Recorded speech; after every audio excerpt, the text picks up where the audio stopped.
ان سے کہہ دو کہ خدا کی ہدایت یعنی دین اسلام ہی ہدایت ہے۔ القرآن والحکیم۔ اور زمین پر کوئی چلنے پھرنے والا نہیں مگر اس کا رزق خدا کے ذمے ہے، وہ جہاں رہتا ہے اسے بھی جانتا ہے اور جہاں سونپا جاتا ہے اسے بھی، یہ سب کچھ کتاب روشن میں لکھا ہوا ہے۔ اور وہی تو ہے جس نے آسمانوں اور زمین کو 6 دن میں بنایا، اور اس وقت اس کا عرش پانی پر تھا۔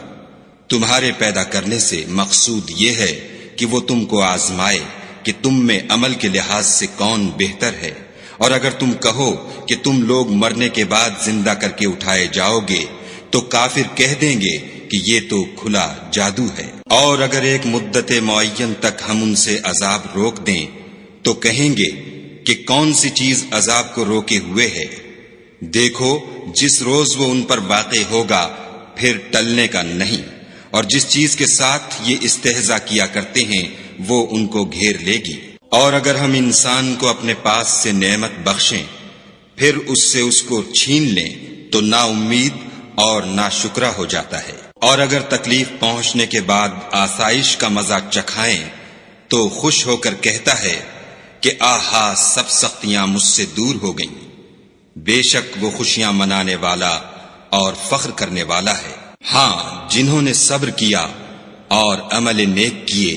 یہی ہیں جن کے لیے بخشش اور اجر عظیم ہے۔ شاید تم کچھ چیز وہی میں سے جو تمہارے پاس آتی ہے چھوڑ دو، اور اس خیال سے تمہارا دل تنگ ہو کر کہ کافر یہ کہنے لگیں کہ اس پر کوئی خزانہ کیوں نہیں نازل ہوا، یا اس کے ساتھ کوئی فرشتہ کیوں نہیں آیا۔ اے محمد صلی اللہ علیہ وآلہ وسلم، تم تو صرف نصیحت کرنے والے ہو، اور خدا ہر چیز کا نگہبان ہے۔ یہ کیا کہتے ہیں کہ اس نے قرآن از خود بنا لیا ہے؟ کہہ دو کہ اگر سچے ہو تو تم بھی ایسی 10 صورتیں بنا لاؤ، اور خدا کے سوا جس کو بلا سکتے ہو بلا بھی لو۔ اگر وہ تمہاری بات قبول نہ کریں تو جان لو کہ وہ خدا کے علم سے اترا ہے، اور یہ کہ اس کے سوا کوئی معبود نہیں، تو تمہیں بھی اسلام لے آنا چاہیے۔ جو لوگ دنیا کی زندگی اور اس کی زیب و زینت کے طالب ہوں، ہم ان کے اعمال کا بدلہ انہیں دنیا ہی میں دے دیتے ہیں، اور اس میں ان کی حق تلفی نہیں کی جاتی۔ یہ وہ لوگ ہیں جن کے لیے آخرت میں آتش جہنم کے سوا اور کچھ نہیں، اور جو عمل انہوں نے دنیا میں کیے سب برباد، اور جو کچھ وہ کرتے رہے سب ضائع ہوا۔ بھلا جو لوگ اپنے پروردگار کی طرف سے دلیل روشن رکھتے ہوں اور ان کے ساتھ ایک آسمانی گواہ بھی اس کی جانب سے ہو، اور اس سے پہلے موسیٰ کی کتاب ہو جو پیشوا اور رحمت ہے، تو کیا وہ قرآن پر ایمان نہیں لائیں گے؟ یہی لوگ تو اس پر ایمان لاتے ہیں، اور جو کوئی اور فرقوں میں سے اس سے منکر ہو تو اس کا ٹھکانہ آگ ہے۔ تو تم اس قرآن سے شک میں نہ ہونا، یہ تمہارے پروردگار کی طرف سے حق ہے، لیکن اکثر لوگ ایمان نہیں لاتے۔ اور اس سے بڑھ کر ظالم کون ہوگا جو خدا پر جھوٹ افطرا کرے؟ ایسے لوگ خدا کے سامنے پیش کیے جائیں گے اور گواہ کہیں گے کہ یہی لوگ ہیں جنہوں نے اپنے پروردگار پر جھوٹ بولا تھا۔ سن رکھو کہ ظالموں پر خدا کی لعنت ہے۔ جو خدا کے رستے سے روکتے اور اس میں کجی چاہتے ہیں اور وہ آخرت سے بھی انکار کرتے ہیں، یہ لوگ زمین میں کہیں بھاگ کر خدا کو ہرا نہیں سکتے، اور نہ خدا کے سوا کوئی ان کا حمایتی ہے۔ اے پیغمبر صلی اللہ علیہ وآلہ وسلم، ان کو دگنا عذاب دیا جائے گا، کیونکہ یہ شدت کفر سے تمہاری بات نہیں سن سکتے تھے اور نہ تم کو دیکھ سکتے تھے۔ یہی ہیں جنہوں نے اپنے تئیں خسارے میں ڈالا، اور جو کچھ وہ افترا کیا کرتے تھے ان سے جاتا رہا۔ بلا شبہ یہ لوگ آخرت میں سب سے زیادہ نقصان پانے والے ہیں۔ جو لوگ ایمان لائے اور عمل نیک کیے اور اپنے پروردگار کے آگے عاجزی کی، یہی صاحب جنت ہیں، ہمیشہ اس میں رہیں گے۔ دونوں فرقوں یعنی کافر و مومن کی مثال ایسی ہے جیسے ایک اندھا بہرا ہو اور ایک دیکھتا سنتا۔ بھلا دونوں کا حال یکساں ہو سکتا ہے؟ پھر تم سوچتے کیوں نہیں؟ اور ہم نے نوح کو ان کی قوم کی طرف بھیجا تو انہوں نے ان سے کہا کہ میں تم کو کھول کھول کر ڈر سنانے اور یہ پیغام پہنچانے آیا ہوں۔ کہ خدا کے سوا کسی کی عبادت نہ کرو، مجھے تمہاری نسبت عذاب علیم کا خوف ہے۔ تو ان کی قوم کے سردار جو کافر تھے کہنے لگے کہ ہم تم کو اپنے ہی جیسا ایک آدمی دیکھتے ہیں، اور یہ بھی دیکھتے ہیں کہ تمہارے پیرو وہی لوگ ہوئے ہیں جو ہم میں ادنا درجے کے ہیں، اور وہ بھی رائے ظاہر سے، نہ غور و تعمق سے، اور ہم تم میں اپنے اوپر کسی طرح کی فضیلت نہیں دیکھتے بلکہ تمہیں جھوٹا خیال کرتے ہیں۔ انہوں نے کہا کہ اے قوم، دیکھو تو اگر میں اپنے پروردگار کی طرف سے دلیل روشن رکھتا ہوں اور اس نے مجھے اپنے ہاں سے رحمت بخشی ہو جس کی حقیقت تم سے پوشیدہ رکھی گئی ہے، تو کیا ہم اس کے لیے تمہیں مجبور کر سکتے ہیں اور تم ہو کہ اس سے ناخوش ہو رہے ہو؟ اور اے قوم، میں اس نصیحت کے بدلے تم سے مال و زر کا خواہاں نہیں ہوں، میرا صلہ تو خدا کے ذمے ہے، اور جو لوگ ایمان لائے ہیں میں ان کو نکالنے والا بھی نہیں ہوں، وہ تو اپنے پروردگار سے ملنے والے ہیں، لیکن میں دیکھتا ہوں کہ تم لوگ نادانی کر رہے ہو۔ اور برادران ملت، اگر میں ان کو نکال دوں تو عذاب خدا سے بچانے کے لیے کون میری مدد کر سکتا ہے؟ بھلا تم غور کیوں نہیں کرتے؟ میں نہ تم سے یہ کہتا ہوں کہ میرے پاس خدا کے خزانے ہیں، اور نہ یہ کہ میں غیب جانتا ہوں، اور نہ یہ کہتا ہوں کہ میں فرشتہ ہوں، اور نہ ان لوگوں کی نسبت جن کو تم حقارت کی نظر سے دیکھتے ہو یہ کہتا ہوں کہ خدا ان کو بھلائی یعنی اعمال کی جزائے نیک نہیں دے گا۔ جو ان کے دلوں میں ہے اسے خدا خوب جانتا ہے، اگر میں ایسا کہوں تو بے انصافوں میں ہوں۔ انہوں نے کہا کہ نوح، تم نے ہم سے جھگڑا تو کیا اور جھگڑا بھی بہت کیا، لیکن اگر سچے ہو تو جس چیز سے ہمیں ڈراتے ہو وہ ہم پر لا نازل کرو۔ نوح نے کہا کہ اس کو تو خدا ہی چاہے گا تو نازل کرے گا، اور تم اس کو کسی طرح ہرا نہیں سکتے۔ اور اگر میں یہ چاہوں کہ تمہاری خیر خواہی کروں اور خدا یہ چاہے کہ تمہیں گمراہ کرے تو میری خیر خواہی تم کو کچھ فائدہ نہیں دے سکتی۔ وہی تمہارا پروردگار ہے اور تمہیں اسی کی طرف لوٹ کر جانا ہے۔ کیا یہ کہتے ہیں کہ اس پیغمبر نے قرآن اپنے دل سے بنا لیا ہے؟ کہہ دو کہ اگر میں نے دل سے بنا لیا ہے تو میرے گناہ کا وبال مجھ پر، اور جو گناہ تم کرتے ہو اس سے میں بری ذمہ ہوں۔ اور نوح کی طرف وحی کی گئی کہ تمہاری قوم میں جو لوگ ایمان لا چکے ان کے سوا اور کوئی ایمان نہیں لائے گا، تو جو کام یہ کر رہے ہیں ان کی وجہ سے غم نہ کھاؤ، اور ایک کشتی ہمارے حکم سے ہمارے روبرو بناؤ، اور جو لوگ ظالم ہیں ان کے بارے میں ہم سے کچھ نہ کہنا، کیونکہ وہ ضرور غرق کر دیے جائیں گے۔ تو نوح نے کشتی بنانی شروع کر دی، اور جب ان کی قوم کے سردار ان کے پاس سے گزرتے تو ان سے تمسخر کرتے۔ وہ کہتے کہ اگر تم ہم سے تمسخر کرتے ہو تو جس طرح تم ہم سے تمسخر کرتے ہو اسی طرح ایک وقت ہم بھی تم سے تمسخر کریں گے، اور تم کو جلد معلوم ہو جائے گا کہ کس پر عذاب آتا ہے جو اسے رسوا کرے گا اور کس پر ہمیشہ کا عذاب نازل ہوتا ہے۔ یہاں تک کہ جب ہمارا حکم آ پہنچا اور تنور جوش مارنے لگا تو ہم نے نوح کو حکم دیا کہ ہر قسم کے جانداروں میں سے جوڑا جوڑا یعنی 2 جانور، ایک نر اور ایک مادہ لے لو، اور جس شخص کی نسبت حکم ہو چکا ہے کہ ہلاک ہو جائے گا اس کو چھوڑ کر اپنے گھر والوں کو اور جو ایمان لایا ہو اس کو کشتی میں سوار کر لو۔ اور ان کے ساتھ ایمان بہت ہی کم لوگ لائے تھے۔ نوح نے کہا کہ خدا کا نام لے کر کہ اسی کے ہاتھ میں اس کا چلنا اور ٹھہرنا ہے، اس میں سوار ہو جاؤ، بے شک میرا پروردگار بخشنے والا مہربان ہے۔ اور وہ ان کو لے کر طوفان کی لہروں میں چلنے لگی۔ لہریں کیا تھیں، گویا پہاڑ تھے۔ اس وقت نوح نے اپنے بیٹے کو کہ کشتی سے الگ تھا پکارا کہ بیٹا ہمارے ساتھ سوار ہو جا اور کافروں میں شامل نہ ہو۔ اس نے کہا کہ میں ابھی پہاڑ سے جا لگوں گا، وہ مجھے پانی سے بچا لے گا۔ انہوں نے کہا کہ آج خدا کے عذاب سے کوئی بچانے والا نہیں اور نہ کوئی بچ سکتا ہے مگر اس پر خدا رحم کرے۔ اتنے میں دونوں کے درمیان لہر آ حائل ہوئی اور وہ ڈوب کر رہ گیا، اور حکم دیا گیا کہ اے زمین اپنا پانی نگل جا اور اے آسمان تھم جا، تو پانی خشک ہو گیا اور کام تمام کر دیا گیا، اور کشتی کوہ جودی پر جا ٹھہری،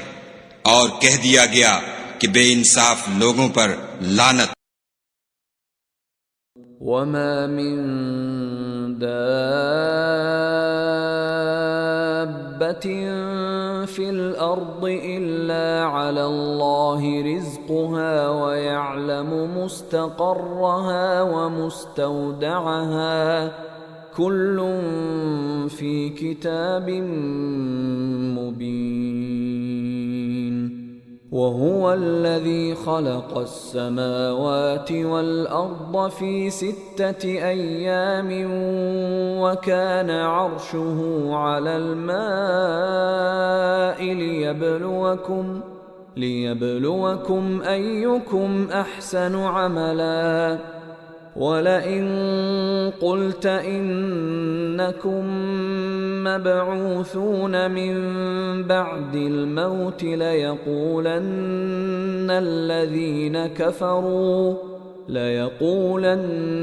الذين كفروا إن هذا إلا سحر مبين ولئن أخرنا عنهم العذاب إلى أمة معدودة ليقولن ما يحبسه ألا يوم يأتيهم ليس مصروفا عنهم وحاق بهم ما كانوا به يستهزئون ولئن أذقنا الإنسان منا رحمة ثم نزعناها منه إنه ليئوس كفور ولئن أذقناه نعماء بعد ضراء مسته ليقولن ذهب السيئات عني إنه لفرح فخور إلا الذين صبروا وعملوا الصالحات أولئك لهم مغفرة وأجر كبير فلعلك تارك بعض ما يوحى إليك وضائق به صدرك أن يقولوا لولا أنزل عليه كنز أو جاء معه ملك إنما أنت نذير والله على كل شيء وكيل أم يقولون افتراه قل فأتوا ب10 سور مثله مفتريات وادعوا من استطعتم من دون الله إن كنتم صادقين فإن لم يستجيبوا لكم فاعلموا أنما أنزل بعلم الله وأن لا إله إلا هو فهل أنتم مسلمون من كان يريد الحياة الدنيا وزينتها نوفِ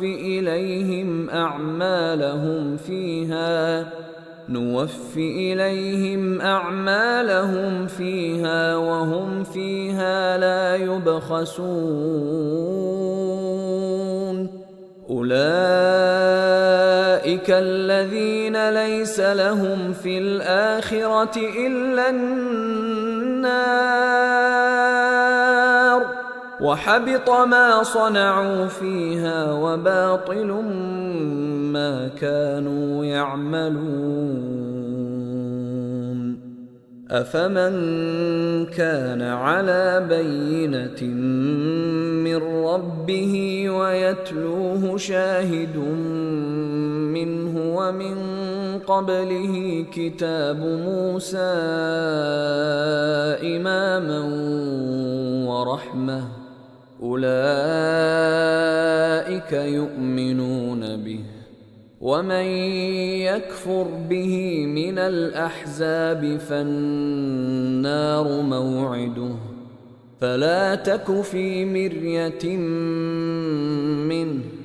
إنه الحق من ربك ولكن أكثر الناس لا يؤمنون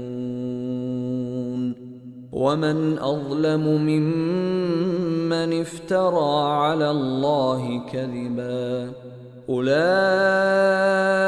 يعرضون على ربهم ويقول الأشهاد هؤلاء الذين كذبوا على ربهم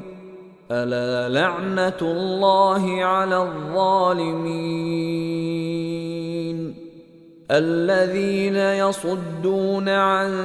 سبيل الله ويبغونها عوجا وهم بالآخرة هم كافرون أولئك لم يكونوا معجزين في الأرض وما كان لهم من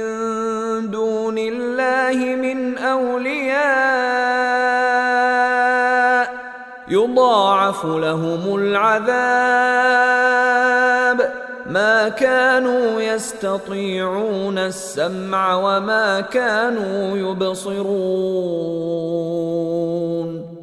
أولئك الذين خسروا أنفسهم وضل عنهم ما كانوا يفترون لا جرم أنهم في الآخرة هم الأخسرون إن الذين آمنوا وعملوا الصالحات وأخبتوا إلى ربهم أولئك أصحاب الجنة هم فيها خالدون مثل الفريقين كالأعمى والأصم والبصير والسميع هل يستويان مثلا أفلا تذكرون ولقد أرسلنا نوحا إلى قومه إني لكم نذير مبين ألا تعبدوا إلا الله إني أخاف عليكم عذاب يوم أليم فقال الملأ الذين كفروا من قومه ما نراك إلا بشرا مثلنا وما نراك اتبعك إلا الذين هم أراذلنا بادي الرأي وما نرى لكم علينا من فضل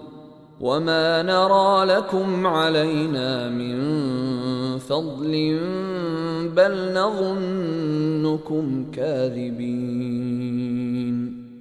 قال يا قوم أرأيتم إن كنت على بينة من ربي وآتاني رحمة من عنده فعميت عليكم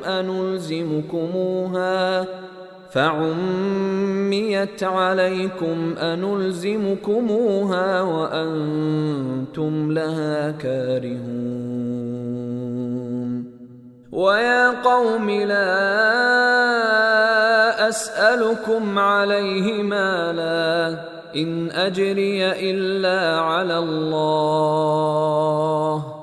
وما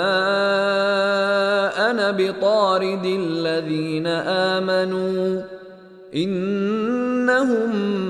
ملاقو ربهم ولكني أراكم قوما تجهلون ويا قوم من ينصرني من الله إن طردتهم أفلا تذكرون ولا أقول لكم عندي خزائن الله ولا أعلم الغيب ولا أقول إني ملك ولا أقول للذين تزدري أعينكم لن يؤتيهم الله خيرا الله أعلم بما في أنفسهم إني إذا لمن الظالمين قالوا يا نوح قد جادلتنا فأكثرت جدالنا فأتنا بما تعدنا إن كنت من الصادقين قال إنما يأتيكم به الله إن شاء وما أنتم بمعجزين ولا ينفعكم نصحي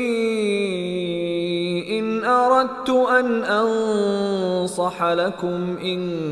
كان الله يريد أن يغويكم هو ربكم وإليه ترجعون أم يقولون افتراه قل إن افتريته فعلي إجرامي وأنا بريء مما تجرمون وأوحي إلى نوح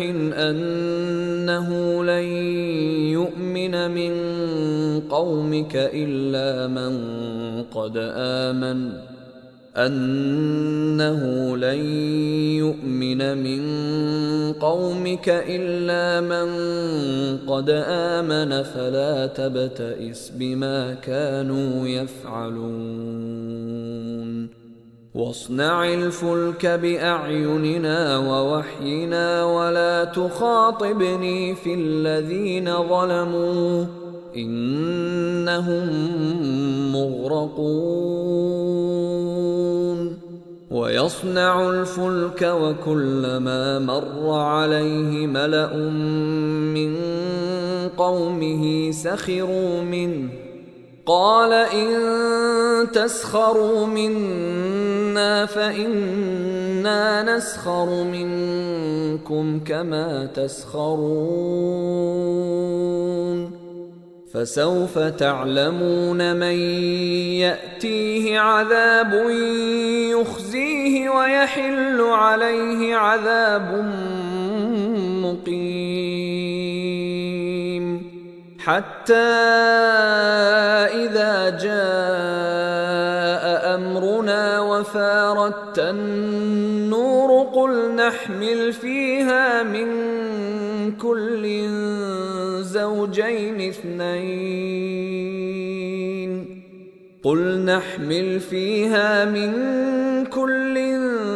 زوجين اثنين وأهلك إلا من سبق عليه القول وما آمن معه إلا قليل وقال اركبوا فيها بسم الله مجريها ومرساها إن ربي لغفور رحيم وهي تجري بهم في موج كالجبال ونادى نوح ابنه وكان في معزل يا بني اركب معنا ولا تكن مع الكافرين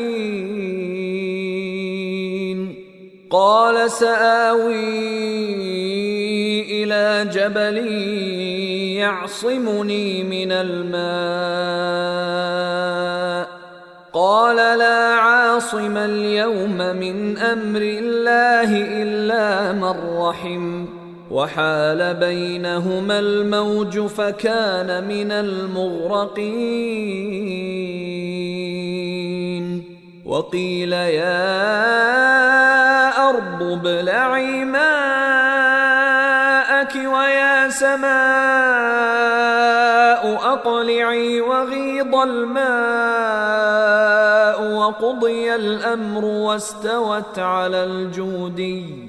وقيل بعدا للقوم الظالمين صدق الله العظيم وما خلقت الجن والإنس إلا ليعبدون और मैंने जिन्न और इंसानों को इसलिए पैदा किया है कि मेरी इबादत करें।